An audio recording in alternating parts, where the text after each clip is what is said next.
ये जो डीएससी समाज का भाग्य आपने 18 अक्टूबर 2024 को लिखा, ये छोटी मोटी लड़ाई नहीं है।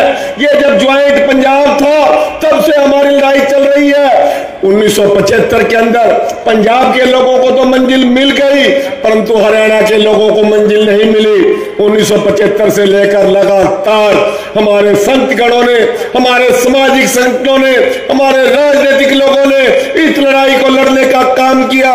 यदि इस पंथ से बोलूं तो सैकड़ों हजारों लोगों के नाम लेने पड़ेंगे।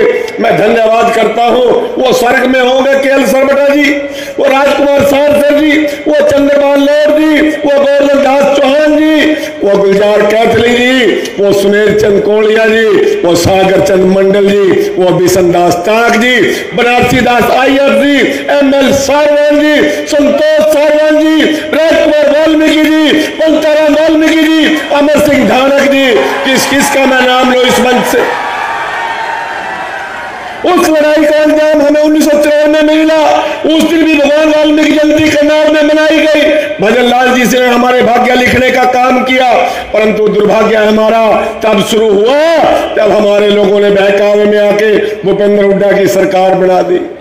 एक आदमी ने पीआईएल डाल दी हाई कोर्ट के अंदर। पंजाब हरियाणा हाई कोर्ट ने जुलाई 2005 के अंदर हमारे खिलाफ निर्णय दे दिया। और निर्णय क्या दे दिया?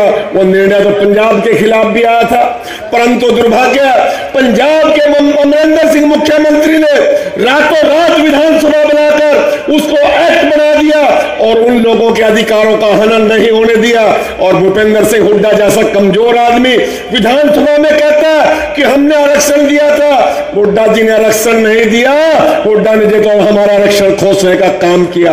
उसने एक्ट नहीं बनाया, विधानसभा में नहीं बनाया, विधानसभा बुलाई भी नहीं, हमारे लोगों को बहका दिया कि आप सुप्रीम कोर्ट में जाओ, मैं आपकी पैरवी करूंगा। अरे मित्रों, वो जो पंजाब हरियाणा हाई कोर्ट का निर्णय था वो केवल एम्प्लॉयमेंट के खिलाफ था और हुड्डा जी ने तो हमारा एजुकेशन के अंदर भी स्टे लागू कर दिया। ये बहुत लंबी लड़ाई जब शुरू हुई तो 2018 आते आते माननीय मनोहर लाल जी को मैंने ये बात समझाई, मैंने मुख्यमंत्री जी ये जो स्टे है ये तो केवल नौकरियों पे है, एजुकेशन में नहीं है। तब मनोहर लाल जी ने हमें एजुकेशन में आरक्षण देने का काम किया।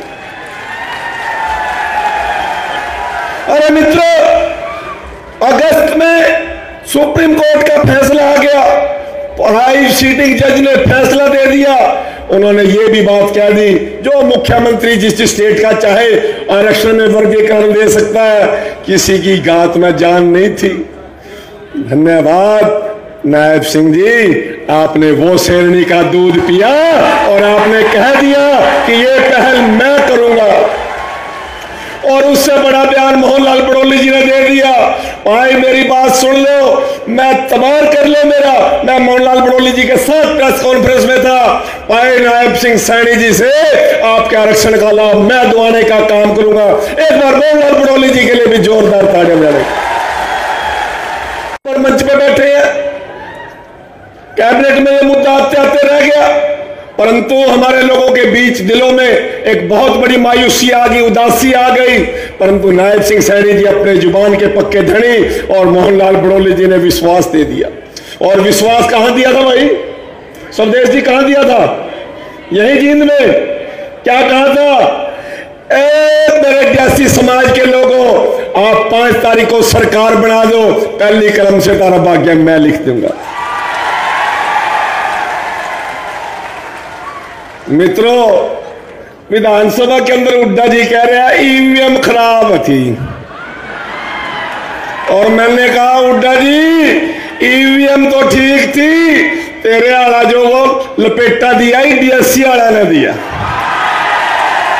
तेरे वाली ईवीएम तो इन्हें करिए खराब। वो आज तक आप लोगों की ताकत को समझ नहीं पाए, आप लोगों की एकता को समझ नहीं पाए। हुड्डा जी तो किसी और हवा घूम रहा था। पहली बार मेरा लग गया कि डीएससी के अंदर कोई दम है। मैं नतमस्तक हूं भाइयों, मैं नतमस्तक हूं। आपने जिसको वोट दिया उनको भी पता लग गया और जिसको नहीं दिया उनने भी दिन में तारे दिख गए। नायब जी आपका एहसान मान रहा, पूरा मंत्रिमंडल आपका एहसान मान रहा, पूरी बीजेपी आपका एहसान मान रही। और जिनका सूत खराब हो गया वहां भी पड़े पड़े सोच रहे हैं भाई डीएससी वाला मामला तो सूत लाना पड़ेगा। हाथ खड़े करके कह दो कि नायब जी और मोदी जी 2047 तक यह कमल नहीं खिलेगा। कैसे खिलेगा? कैसे खिलेगा? कैसे खिलेगा? 47 तक खिलेगा ना? ये 47 तक खिलेगा ही। ये मेरी माताओं बहनों का आशीर्वाद है जो सवेरे 5 बजे उठकर नगर पालिका में जाके झाड़ू पोछा करके आती हैं, जो खेत में मजदूरी करके आती हैं। आपने उनकी आत्मा को ठंड पहुंचाने का काम किया, उनके बच्चों का भाग्य लिखने का काम किया। मित्रों, पर बाद में रोड़ा पाओगे तो मेरे गिला भाई सुन ले एक मिनट। बेदी जी ने मांग नहीं दी, सुनीता दुग्गल ने मांग पत्र नहीं पड़ा, अमरजीत ने मांग पत्र नहीं पड़ा। अब आई तारी तो मांग 18 तारीख ना पूरी होली, अगली और पूरी करा देंगे, चिंता ना करो। बहुत बहुत धन्यवाद, बहुत बहुत धन्यवाद, बहुत बहुत धन्यवाद।